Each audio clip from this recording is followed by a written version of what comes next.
Alright, what is going on, everyone? First and foremost, I want to say thank you for being here right now watching this video.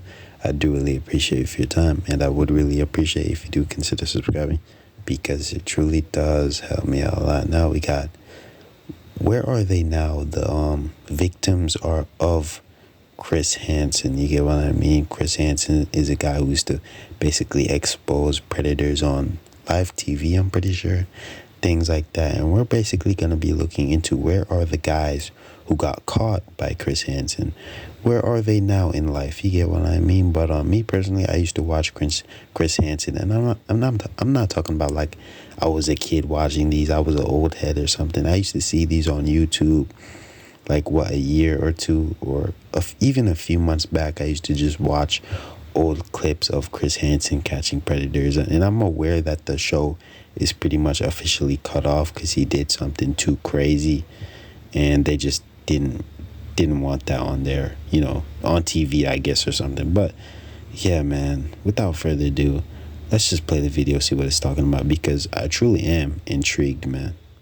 We'll cover exactly what happened to the 6 most notable creeps from Hansen vs Predator, and we're going to begin by talking about the math tutor Mike Manzi, who's had his life pretty much ruined as a result of the I'm Chris Hansen, No You're Not episode. After arriving at the Sting house, Mike bumped into Chris immediately before trying to make the excuse that he was simply making sure that the 13-year-old girl was safe inside her house. After desperately attempting to leave, Mike was arrested, taken back to the police station, and interrogated for approximately 35 minutes, after which the episode ends with the explanation that because Mike's discussion was pretty clean prior to the meetup, he was only sentenced to 3 years probation, meaning that he avoided any time in prison and wasn't registered on any unsavory lists. However, this isn't to say that Mike's life has been easy ever since the episode went live. In late 2021, a conversation was leaked with one of the show's editors, who explained that the head of security, Ron Knight, was actually Mike Manzi's uncle, and that there is a part that never aired where Manzi is insisting to Knight to let him go because he's known Manzi since birth. This is apparently why Manzi made such an effort to convince the crew to let him leave peacefully, yet his uncle told Manzi the best thing he could do is go through the garage and remain silent, which Manzi obviously didn't do. As a result of the episode, Mike now hates his uncle, which has more than likely led to the decline of Manzi's other family relationships. However, the most interesting thing revealed in the message exchange was that Manzi was an avid watcher of TCAP back in the day, which explains why he recognized Chris Hansen immediately. Mike has since been found on a felony dating site, as well as on Facebook under a different name, where a Reddit user was able to get this picture, as well as apparently have a conversation with Mike, who stated that he gets recognized very often, and that Mike actually seems like a very chilled out dude. On Chris Hansen's podcast, Chris explained that Mike is no longer working in education. As far as we know, he is not tutoring or teaching anywhere. He lives with his parents. Which would explain 2 recently surfaced photos of Mike working in a retail job, representing a pretty significant fall since tutoring for some of Connecticut's wealthiest families. However, Mike still got off lightly. I'm not gonna lie, bro, you can't really be surprised, bro. These are predators who basically spend most of their time trying to talk with little girls online, bro. Of course they're gonna be bums, probably living with their moms.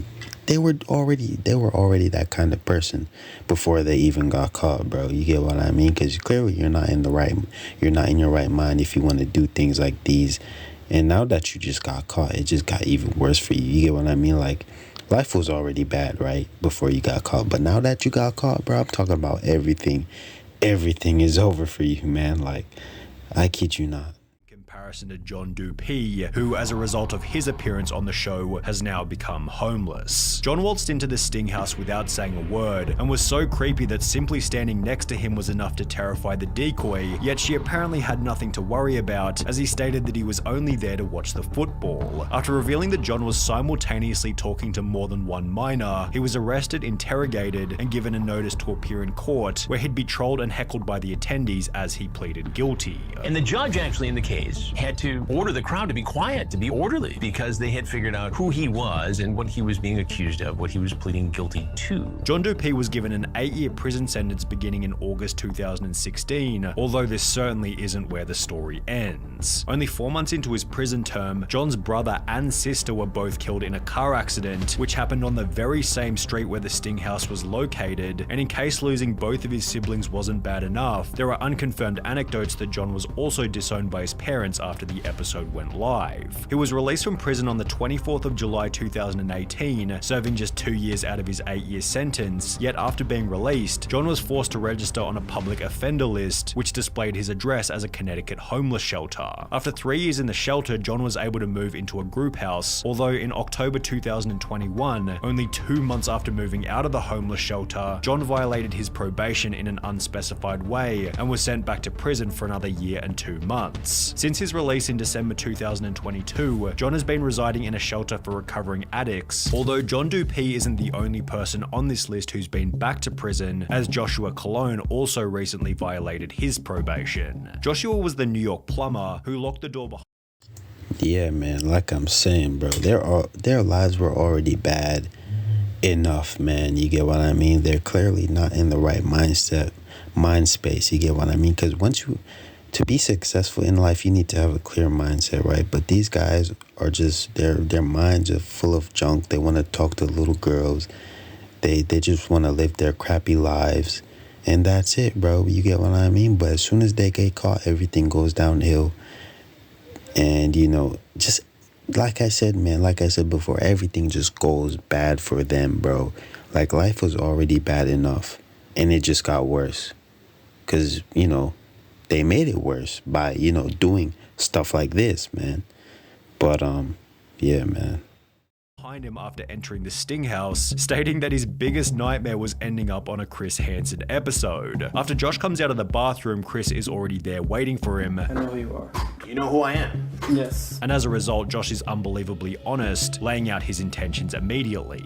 After being taken back to the station, he'd incredibly admit that this wasn't the first time that he'd met up with someone underage, which eventually helped the court to secure a 7-year prison sentence. After the sting happened, but before Josh went to prison, he was still working as a plumber and would admit to a co-worker that he was very remorseful and would happily take back his crazy Russian ex, then go back to that house with Chris Hansen. On his really bad days, he would talk about how he doesn't want to die alone and that he knows that he'll never have a semblance of a normal life again. Josh was sent to prison a few months later in early 2016 and would serve 3 years out of his 7-year sentence. However, this wouldn't be the last time that Josh ended up behind bars. In September 2020, approximately 1 year after being released from his first prison stint, a post was made to the TCAP forum stating, "Joshua Colon was convicted yesterday after spending a few months in prison for a probation violation. 4 years jail, execution suspended after 6 months, probation 9 years. This guy will never learn." Josh's second prison term came to an end in March 2021, after which his former co-worker and friend took to Reddit to explain the reason for the sentence. He contacted me after he got out of prison for a second time, letting me know that he'd been framed. Apparently he wasn't allowed to have any pictures of any children on his phone. His sister shared a picture of his niece in a chat that he was in, and he got locked up for it, his explanation. Interestingly, if you now search Josh's name on an inmate search engine, it states that Joshua Colon is or was recently an inmate currently at the Connecticut Department of Corrections, CTDOC, located in Wethersford, CT, leading many to believe that Josh is now back in prison for a third time. But what happened to the wealthy accountant who Chris recognized from the train? His name was Charles Lawrence, and after walking into the Sting house, the following exchange occurred. No, Chris. What are you doing? But this is the first time I've caught anyone who I know. After which Charles was arrested and taken back to the station for an interview. Throughout the interrogation, Charles made the hilarious claim that, because of his poor eyesight, he read the decoys age as 18 instead of 13. Every time he was 18, my eye got scratched and my glasses were upstairs. I'm looking at it, but he said 18. I swear to God, I would never, ever in my entire life meet a 13-year-old. However, the judge wasn't dumb enough to buy this excuse, who sentenced Lawrence to 2 years in prison, which he'd served between June 2016 and June 2018. Whilst in prison, the Association of International Certified Professional Accountants, under which Lawrence was employed, confirmed that Mr. Lawrence's AICPA membership was terminated effective May 25th, 2017 because of a final judgment of conviction for a crime punishable by imprisonment for more than 1 year. Chris also mentioned that Charles had a second job as a commercial real estate agent, and after finding Charles's LinkedIn, it states that he's the president of a company called Lawrence Real Estate Enterprises Inc., which So overall, this is the first successful guy that we're seeing so far. He had a lot going for himself, but he was really old, you get what I mean? But at the end of the day, once you reach that kind of age, you're supposed to, be able to have enough money to retire and things like that, to be able to take care of yourself. to have enough money to be able to take care of yourself overall, or have people take care of you simply because you're not gonna, once you get too old, you're not gonna be able to work and things like that anymore. But like, he was a successful guy, great jobs, things like that, had a lot going for himself, and then he decided to talk to underage girls online, bro. Like, I don't know what's up with this guy. Maybe he was bored. I'm not sure, man, but it's weird, man. He is still active today and lists Charles as the company's CEO. However, Chris did mention on his podcast that Charles had some issues with keeping his license. I'm not clear as to whether or not he's still involved in commercial real estate. There was an issue with his license after his conviction, after he pleaded guilty. Although even if he was able to, it's unlikely that Charles would get much work these days given his reputation. In May 2021, a post was made to Reddit explaining that they saw Charles Lawrence living in an over 55s complex, which has been confirmed as true after looking up the address listed on his public offender registry. This page also shows the most recent photo of him, taken in mid-2018, exhausting all of the information that we have on Charles Lawrence. However, we've got plenty of dirt on the now infamous Stephen Buchanan, who gained notoriety for showing up to the Sting house with duct tape, a camera, and various weapons in his car. This was extra terrifying as after arriving at the house, he refused to enter and rather tried to coax the decoy into getting into his vehicle. Do you want to come in? You want to go? Can you just come in and we can chat for a little bit? What do you want to do? I'll show you around first, though. You got some food if you want. You want to show you around? Can we watch a movie? What about going to the movie? After being confronted by Chris, Buchanan tries to blame his depravity on the PTSD he got during his military time in Iraq, although despite this impediment, Buchanan still served 3 years in prison, after which fans of the show began to notice that the story he shared with Chris wasn't entirely accurate. A user by the name of Bud1985 took to Reddit in a post reading, "Stephen Buchanan. This took me a good hour of searching through old pics from Iraq, but I finally found it. I served with this turd." Bud continued in the comments by stating, "When he was active duty, he was a tank mechanic. And how do I know this? He was my tanks mechanic. He would do maintenance on it in the motor pool every Monday. He never went on a single mission. He never seen a minute of combat. He may have been through some mortar fire, but that's it. It pissed me off so bad when I heard him blame it on PTSD." The most recent photo of Stephen Buchanan comes from July 2022, which accompanies a further update from Chris Hansen's podcast. And as far as we can tell, he still lives in Connecticut with his parents, and he's working driving a large truck. Also explaining that he was able to have a conversation with Stephen's father. I called the number we had for Stephen Buchanan, and a man picked up, and it actually sounded a little bit like Stephen Buchanan, and I asked for Stephen. Right away, the man said, "Is this Chris Hansen?" And I said, "Yes, it is." This is why you're calling. I said, "I'm calling for Stephen Buchanan," and the father had the tone of a man exasperated with having to deal with the circumstances around his son. He told me that Stephen has moved on with his life, and essentially that he wants to only look forward, and then the senior Buchanan asked that I never call the number again. But while Stephen has done a pretty good job of moving on with his life, this has been significantly more difficult for Jeff Sokol, who became arguably the most notable predator in Chris Hansen history after bringing a pepperoni pizza to the Fairfield Sting House. The iconic episode became etched in YouTube history as Jeff seemed so relaxed about the confrontation that he was only able to focus on his dinner. I want to know a little bit more about you first. Can I eat first? After Jeff spent 16 minutes demolishing his pizza, he'd offer Chris a slice on the way out. You can take your pizza if you like. You want a slice? I'm good, thank you. And even after being taken back to the station, Jeff maintained the attitude that he hadn't done anything wrong, according to a source who was at the station with him. He kept his cool. He was pretty confident that he was going to be able to get out of this, be able to get a good lawyer and to really take care of his case. While Jeff seemed confident that he wouldn't receive any charges, this didn't alter his reality, as after going through 3 different lawyers, he'd be sentenced to 2.5 years in prison beginning on the 27th of May 2017. Whilst locked up, the Jeff Sokol episode became so popular that fans of the show tracked down the restaurant from which the pizza had been ordered and began to visit the restaurant asking for the exact same pizza that Jeff had gotten. The restaurant has since had hundreds of positive reviews, many of which subtly referencing the Jeff Sokol incident, and according to an email sent to us by a fan, the restaurant had to eventually ask people to stop asking for the Sokol special, although there doesn't actually seem to be any evidence for this claim. By the time Jeff was released from prison in June 2019, his appearance on the show had racked up a view count in the tens of millions, leading Jeff to try and change his name legally to Sonny Derek Porter. Sokol. What a weird way, I should say, to actually boost your business. You get what I mean? Like, not a person on earth would predict a child predator would be the one to basically have all these people coming in to buy a pizza. You get what I mean? Being the one to boost your restaurant sales and things like that, man. Like, but that's random, man. Let's just get back to the video.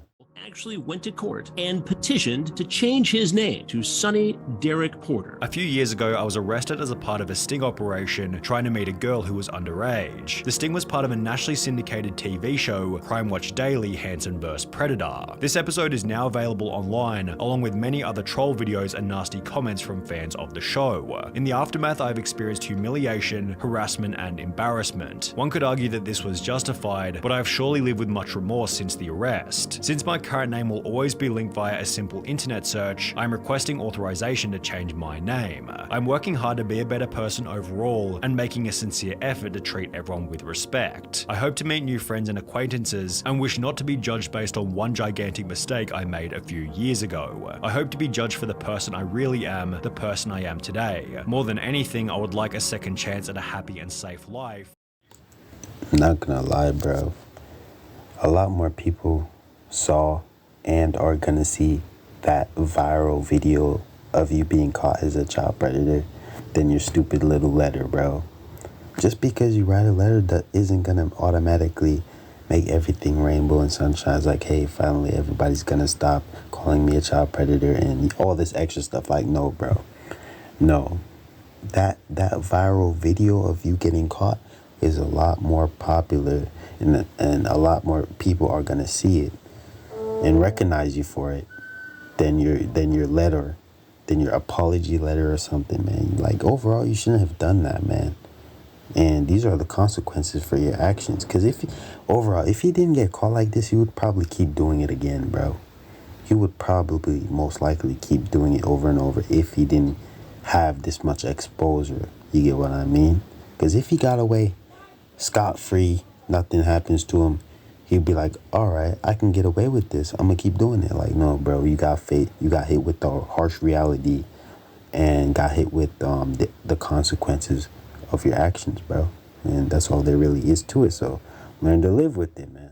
However, the name change was eventually rejected, which only led to more trolling. It was then discovered that Jeff had been forced to sell his apartment, and according to this Reddit comment, which isn't the best evidence, Jeff moved in with his parents in blank. It seems like he comes from a pretty affluent family, so he probably just mooches from his parents and stays low-key. The most recent photo of him comes from early 2021, which unfortunately marks the final piece of information we have on Jeff Sokol, because despite being one of the show's most notable people, he certainly kept one of the lowest profiles. But yeah, man, that does seem to be the end of the video. Hope you guys enjoyed it, man. I'm gonna just end this video here, and let me know what you guys think down in the comment section, man. This was a great video, and just saw this on my YouTube feed, decided, hey, why not to check this out, and not only check it out but react to it. You get what I mean? But subscribe for more content like this, and peace out, guys.